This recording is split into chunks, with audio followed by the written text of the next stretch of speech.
You're listening to the Remote Work Europe podcast, the show formerly branded as The Future Is Freelance. The name has changed, but our values have not. We're still the podcast for solopreneurs, digital nomads and slowmads, consultants, remote workers, e-residents, and everyone living a life without traditional boundaries. We're here for people who defy categorization, those who make a living and a life their own way, in Europe and beyond. Fortnightly on Fridays, we're serving up expert tips, inspired insights, and stories from the frontiers of freelancing and the remote work revolution to help you achieve success with your borderless business and liberated lifestyle, whatever success means to you as you live life on your own terms.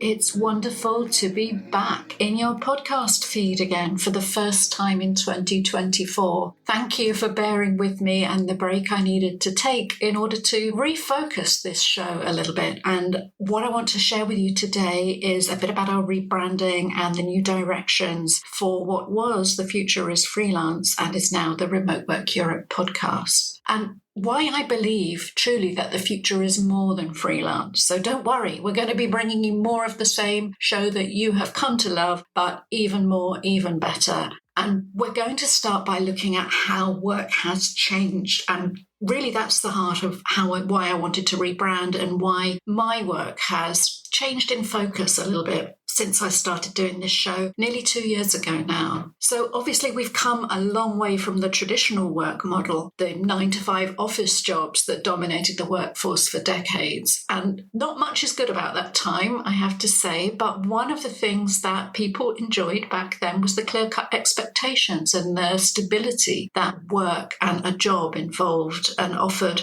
maybe a job or a career for life. Since that time, we've obviously seen the rise of freelancing, and many of us have come to enjoy working as independent operators and really found that lifestyle suited us much better. Freelancing grew as an alternative to traditional employment, but remember, it's always been there. In fact, arguably, freelancing definitely almost in medieval times, before that, predated any kind of fixed exchange of time for working for other people. There's always been people who wanted to work independently and who've enjoyed the freedom and flexibility it offered. It's obviously a lot more recent that the kind of knowledge work jobs that many of us do today have been available on that basis. But while we've had those traditional office jobs on the one hand and freelancing for independence on the other, what I'm observing now and what I want to really focus on in 2024 and beyond is the blurring of that line. The technology and the cultural changes that have blended traditional employment and freelancing, in remote work particularly, the long-term contracts, the fractional roles, the flexibility for freelancers that have really transformed everything and started to bridge that gap. It didn't just come out of COVID, but obviously the pandemic and the lockdowns had an impact there. It made a lot of people question not only where they worked, obviously we've seen the remote work revolution is still playing out, but for a lot of other people, it made them question how they worked and really changed their perception of work-life balance. We're at a state now when industries around the world are decrying a lack of talent and a hiring crisis in many cases. And in fact, states around Europe and beyond are questioning the number of people who've left the workforce altogether and simply decided economically that it doesn't add up anymore to go back to that traditional workforce. So there are a lot of people who are exploring something more flexible, something more blended, something more self-directed in between. And of course, all of that is underpinned by the technology that means that we can work from anywhere. And it means that we can design and integrate our own work model, not just in terms of who we work for, but the work we do, where we do it. There are so many options now. That's what I want to explore with this show going forward. So we have people within the Remote Work Europe community who have made that switch, made that pivot, and I'm going to be unpacking some of their stories with you. People who've moved from traditional employment to freelancing, people who've taken a well-paid traditionally employed career and managed to build in the flexibility and the location independence that they really crave.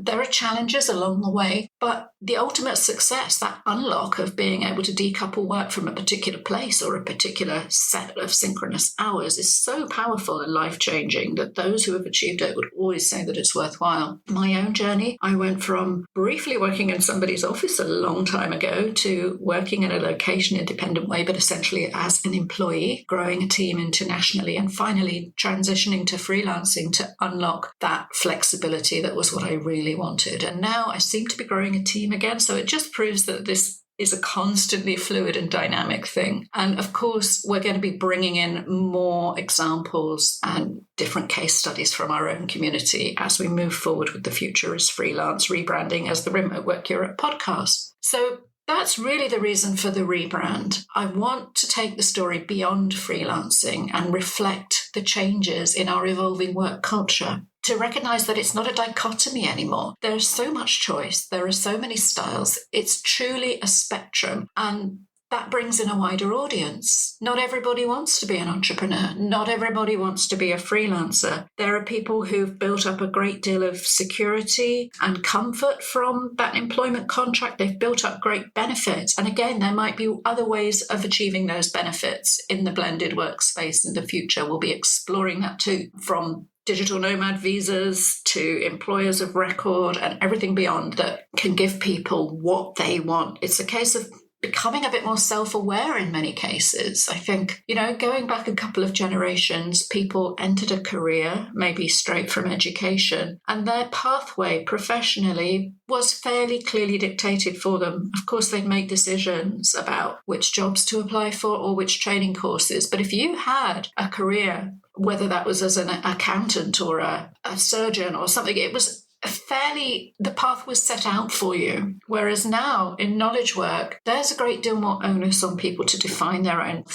to come up with ideas, to figure out their next moves. And some people find that scary and challenging. Others truly embrace how exciting it is. And that's what I want to do with this show, to become more inclusive and really embrace not just freelancers, but also remote employees, entrepreneurs, digital nomads, fractional executives, people with a part-time job and a side hustle, people with a full-time job that's taking up every waking hour, but they dream of doing something else. They dream of freeing up a little bit of time and flexibility. People who are trapped in the paradigm of exchanging time for money, often at a very high level, but want to start something else that's going to be a little bit more sustainable, a little bit more passive and flexible. There are so many possibilities out there, and we're going to dive into all these diverse work arrangements and really figure out ways to work, even on an interim basis. Consulting is another huge area, temporary project management jobs. Basically, what we've found in building the Remote Work Europe community is that it truly is a global perspective. It sounds like it's focusing just on one part of the world, but Europe is a bit of a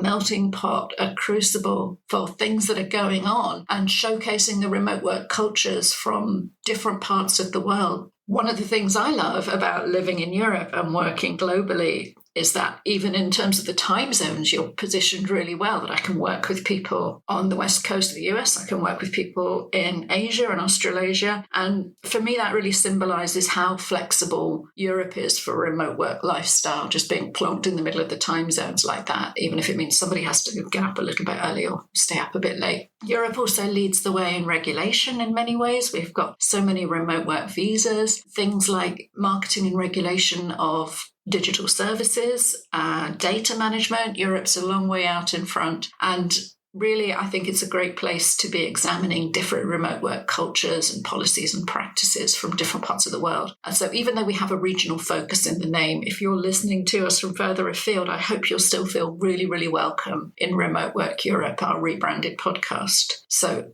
we really do intend to stay globally relevant, because that's the whole point of remote work, right? I mean, we're not all digital nomads. Many of us have a home somewhere that we've chosen. But when we disconnect work from having to show up at a particular place or even at a particular time of day, then we're free to explore wherever we want and to tell the story and spread the word about remote work wherever we want to go. So please don't be concerned about any lack of continuity with the previous seasons 1 to 4, and all of those episodes still remain available to you. We've got some amazing interviews. The interesting thing is, looking back at the catalogue of past episodes, there's nothing that isn't relevant to the Remote Work Europe theme. So even though a lot of that focused on freelancing, these are all values that you bring into your own self-directed work and career anyway. And it means that we can reflect a quality of content that you've already come to enjoy and appreciate. And we're going to expand on that. We're also going to bring in more community feedback, more connection with the remote work tribe, and invite feedback and suggestions, and really emphasize that this transition is a collaborative journey that we want you all to be part of. Because above all, we all have a stake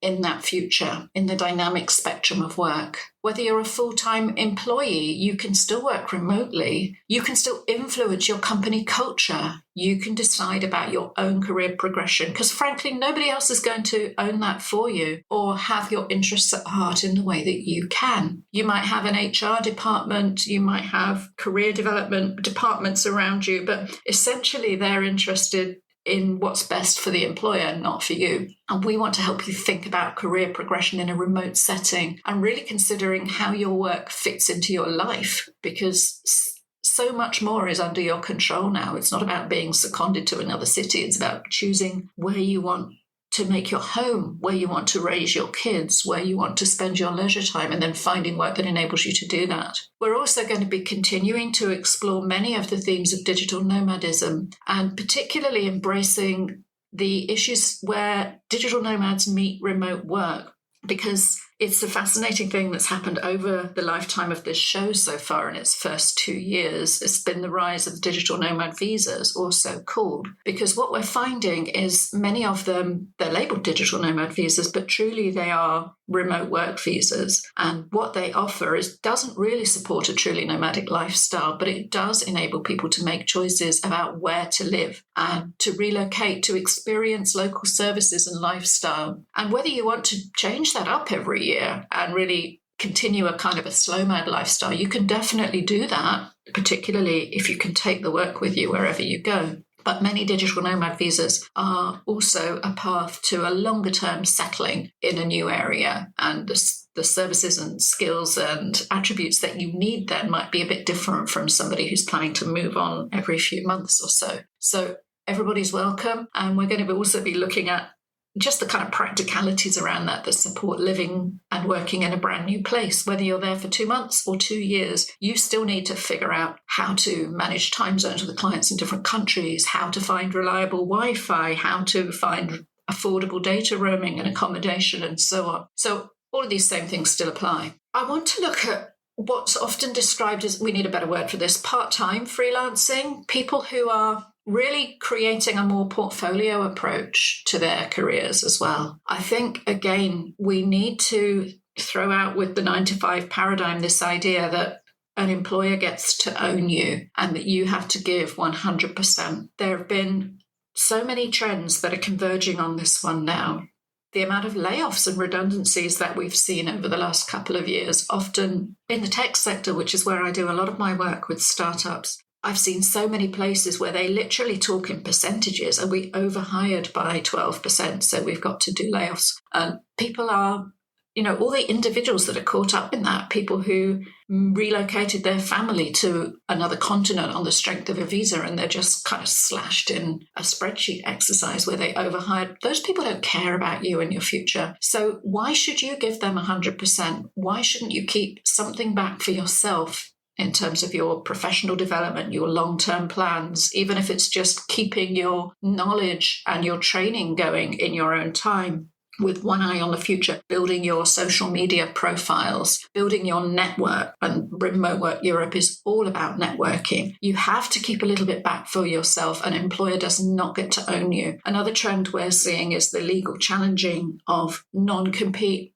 agreements, and often people in the past were able to get away with trying to lock up employees, not only it's completely reasonable that you should not disclose people's contractual information and their intellectual property and so on, and that you can't work for a competitor if you're working full-time somewhere, but people trying to lock people up for the future and get them on gardening leave for a year, all of that's got to go, because we are individual entities, and if people want to keep you working for them, they need to do that with the carrot rather than the stick. And I truly believe that's a trend we're going to see in this war for talent. We need to make sure that people are making conscious choices and not just getting seduced by a great offer and finding themselves in golden handcuffs, whether those handcuffs are in the form of a Schengen visa or a great offer. It's important that people do commit to jobs, to careers, but that should be for positive reasons. And that can include financial reasons like long-term vested equity, but that should be with eyes wide open and because you believe in that shared vision. Otherwise, the only enterprise that matters is the enterprise of you. And that can mean entering into very intense, very private, often, very confidential arrangements with people. But if they're the startup, they're the owners, they're the ones with all the skin in the game, and you're not, they cannot expect to hold you to the same level of commitment, not without that reward. And if you're a freelancer, you need to balance multiple commitments, and sometimes those might be conflicting. Sometimes you have to make a choice where your loyalties lie. You have to be very, very clear about non-disclosure and about information that's come to you in different directions and how you can and cannot ethically use that to advance your own career. But it's simply a case of maintaining that bandwidth for the headspace to keep the overview and at the same time keep one eye on the future. Well, what happens if they turn around next month and they haven't got any work for me because I don't actually have any accrued redundancy here. I don't have any long-term relationship that I can fall back on. Last year, coming up for 6 months ago now, I lost my biggest freelance client completely out of the blue. It was a client for whom I did rely on them for nearly 50% of my income some months. And when they turned around and said to me that they couldn't continue the arrangement, it was a huge blow. And it was immediate as well, because they were obviously slashing costs left and right. And the first thing to go is the freelance budget, because they don't have any contractual agreement. They paid me for my work up to date promptly, but then that was it. And the people who gave me that news were losing 100% of their job, not just my 50%. So it can be brutal, and it's really important, therefore, to make sure that you've got that safety net, that core of you, that you're keeping an eye on the future. And it's easier in the remote space to do that because you're not tied to an area or a location. And it is a shift that we're starting to see in the remote space, that people who are hiring fully remotely are attracting more entrepreneurial employees. And they're not expecting them to mate for life necessarily. They're expecting them to come in on an interim basis to have an impact and then discuss whether there's a long-term future there. Otherwise, makes sense to simply bring together a remote team on a temporary basis. You all collaborate, you create something great together, you learn something together, and then you move on and you go on to whatever your next big thing is. Still part of that network, still part of that great experience. Maybe some of you are going to hook up again on another project another time, or you can recommend each other, and trust each other. So there's an awful lot of great things to be said for these kind of arrangements in truly remote and flexible work. I'm not talking about hybrid work, by the way. This is something that we need to bust a myth about in the remote work space, particularly recruiters. I'm looking at you, the places that say that they offer remote working, and then the small print says, oh, but you have to show up at our office in London or Barcelona 2 days a week. This is not remote work. We will not be advertising those vacancies on remoteworkeurope.eu. We will not be amplifying those shouts, because real remote work is what we care about. So often hybrid models are basically, they reflect a sense of a lack of trust, that we don't really want you to go remote because we're not quite sure what you're doing, or we're not quite confident in our teamwork model. We want to kind of get everybody in a room and look at them. We don't believe our remote work culture is strong enough that it can work without regularly getting everybody together in the same space. And essentially what it means, and this often applies to people earlier in their career who aren't on brilliant salaries, because the higher execs can often negotiate complete flexibility when they want it. So for people who have the lowest salaries, what we're saying is you have to maintain rental accommodation on the fringes of some of the most expensive places in the world to live, and somehow accommodate an office within that apartment in the suburbs or on the edge of the city as well, and bear the costs of commuting. So it really is the worst of both worlds. We are not going to be talking about hybrid.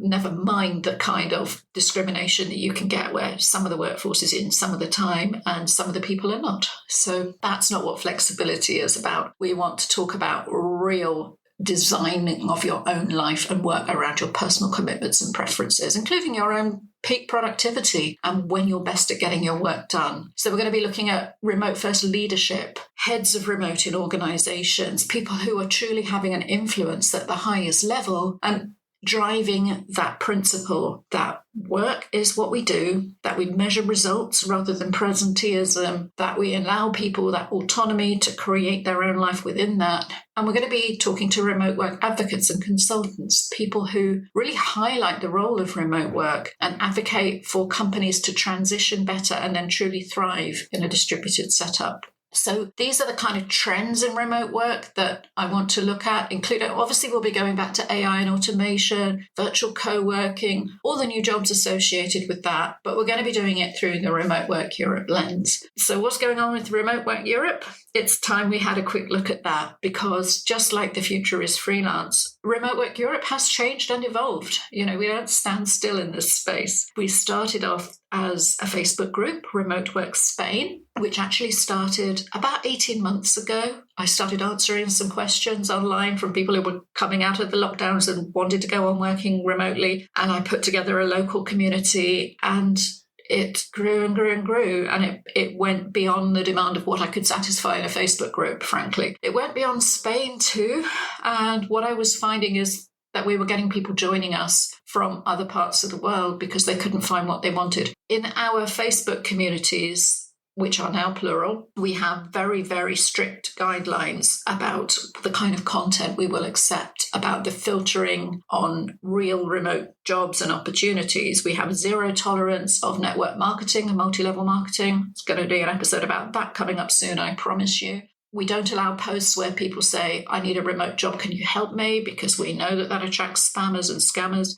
Instead, we collate all of those into a single monthly thread, which we then amplify and share with recruiters across our social media, for example. We don't allow endless advertising. Instead, we partner with people who can provide real services in local areas, and we aim to create quality content that gives people the information they need and empowers them to make a choice. So this podcast is now part of that content creation mandate. I was looking at going down the road of working with a sponsor, but I couldn't find the right sponsor to truly align with what we were doing. Not that I'm ruling that out for the future, I hasten to add. So don't hesitate to hit me up if you share our values and you really offer something that is going to be exceptionally useful to the Remote Work Europe community. But what I didn't want to do was be reading out a sponsor ad for something that wasn't quite a fit, while at the same time trying to promote high quality content and information. So I'm entering this season without a sponsor now and treating this basically as the extension of that content,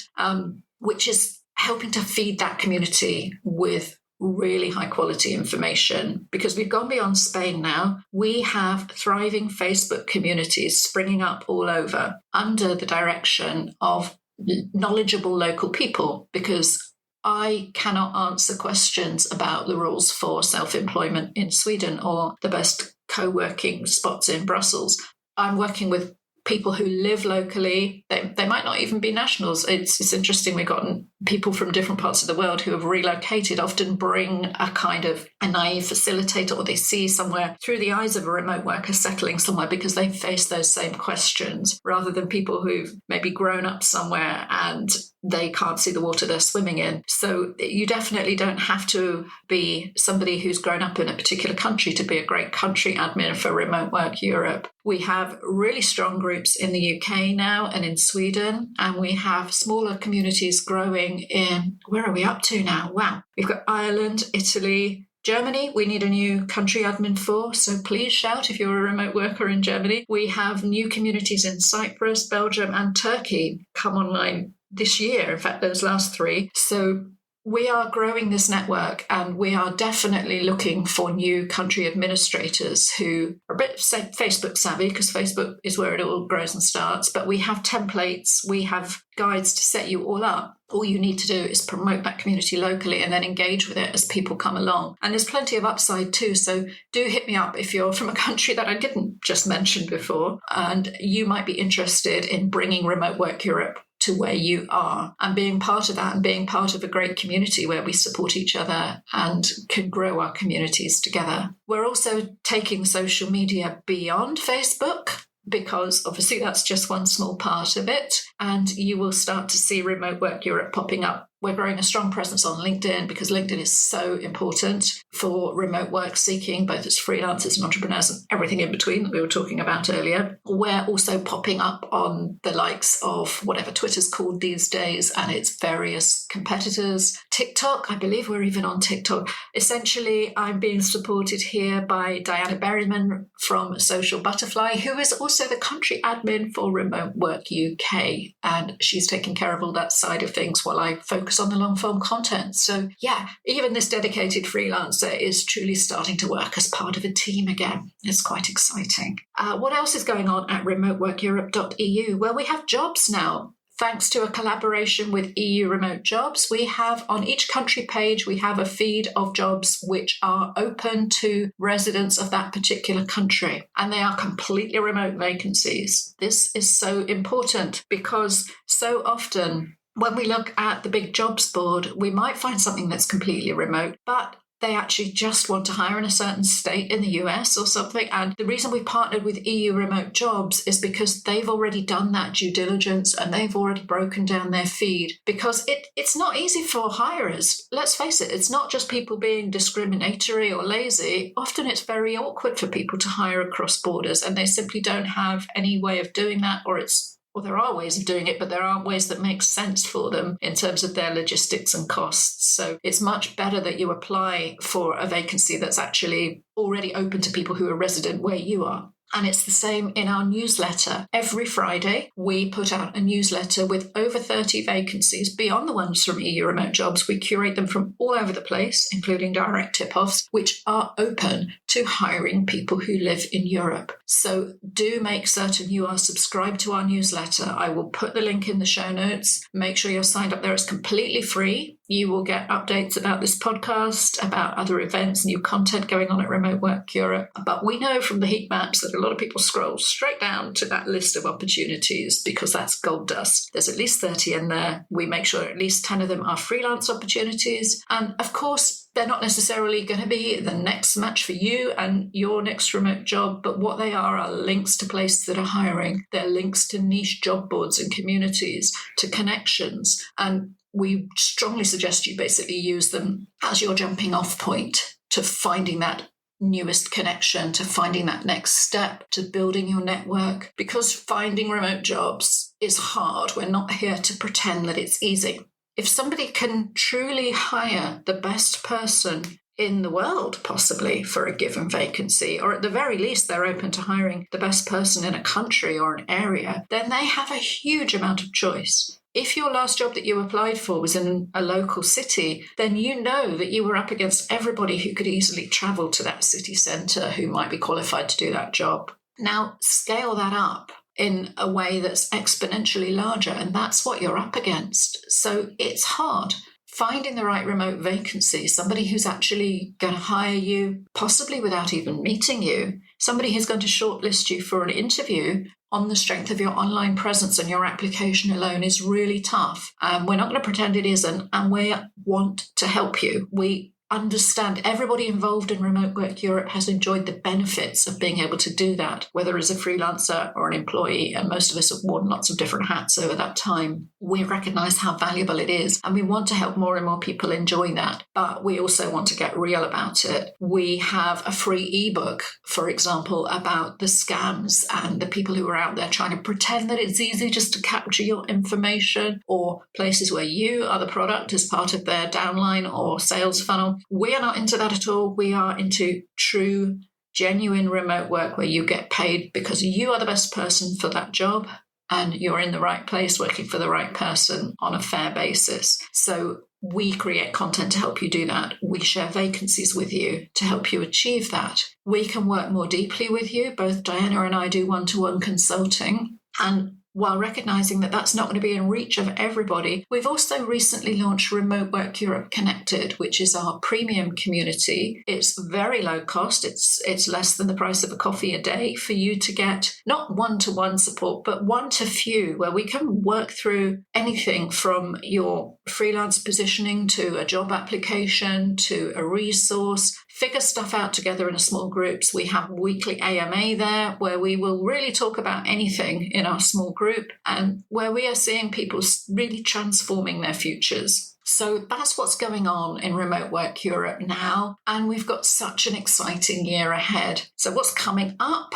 New country groups. We need new country admins. If you're listening to this and you would like to talk about bringing Remote Work Europe to where you live, then please get in touch. I would love to discuss that with you and what we can do for each other. We have new training courses and events coming up this year to help people make that transition, to help people use the latest technology, to connect with the experts who can help them. And we have events to simply network and connect with one another. We're hoping to do some face-to-face events this year in different regions. Again, these take a huge amount of organising. I can't do it all on my own, but as the network grows, the potential grows, and that's what's so exciting about it. And finally, the LinkedIn book is about to be updated and re-released for 2024, along with a LinkedIn challenge. Again, we did these twice last year. They were really successful. It's where we come together as a group, as a cohort, because we already have that in common, that we're in the remote work space in a particular region, and we share and amplify each other's content and engagement goes through the roof, and it truly builds everybody's network and connections. And this is the kind of thing that I mean when I talk about networking. It's an infinite process of continually growing and nurturing and expanding your influence and your reach, because this is the thing that's going to enable you to achieve the work-life balance of your dreams and enable you to design the lifestyle that you truly want out of this one life that we all get to enjoy. It's such a privilege. So I want you to reflect on this after listening today, to think about what you want, how your approach to work has changed in the last few years, and if not, should it? What would a perfect work-life vision look like for you? What would you be doing? Where would you be doing it? On what terms? Would you need to do it 5 days a week from 9 to 5? Would it be something more flexible? Would it involve travel? What kind of tools, processes, skills, and activities would that work involve? And start to build that vision in your own mind. Then we can start to help you build a bridge to that from wherever you are starting from now. And come and join us in the Remote Work Europe community. Find us on all the socials. Find your local Facebook group, or get involved and start it up if it doesn't yet exist, because this is where we're going to help you to build that bridge, and then share your success, tell your story, be part of the network and the community. If you can make one change this week, what would it be? What new remote practice would it be? What step to take you in the direction of that dream? Even if it's simply signing up to an email list like the Remote Work Europe newsletter. There's something you can do for yourself. Figure out what it is, take that first step, and then you're starting to journey incrementally to where you want to be. Why not reach out to somebody within that community for a chat, build a new connection, figure out a different perspective on what you're doing. If you're feeling stuck and in a rut, ask a question in our socials. Join Remote Work Europe Connected if you want to work through something a little bit deeper. We're so excited for the journey ahead with Remote Work Europe and taking this podcast beyond freelancing. The future is freelance. 100%. We're never going to stop believing in that. But the future is also more than freelancing. We're so glad to have you with us for this exciting journey. Thank you for your continued support and subscription. We would love your feedback on this rebranding, on our new approach. We would, as ever, love your reviews, your ratings, particularly as we rebrand. A fresh round of reviews would make a huge difference. Actually, I'll ask you very, very frankly about that. If you find value in this content, then please tell somebody about it publicly, write us a review, or simply share what we're doing. If you're listening to this podcast in an app right now, then just grab a screenshot and share that on your socials. People will find us. It's going to take a little while for all the branding to sync up, but the thing about podcasting is that it's quite a self-selecting group of people. The fact you're listening to this right now means you're actually pretty special, and it means you care about remote work. It means you care about your future. It means you're being a little bit more proactive than many people about what your own future looks like. So I want to support that. I want to help you do what you're capable of and achieve what you deserve. And once again, thank you so much for listening and being part of Remote Work Europe. You've been listening to the Remote Work Europe podcast, brought to you by remoteworkeurope.eu. We bring you community, information, training, coaching, and more to help you achieve your location-independent lifestyle in Europe and beyond as an employee, entrepreneur, freelancer, or whatever you want to be.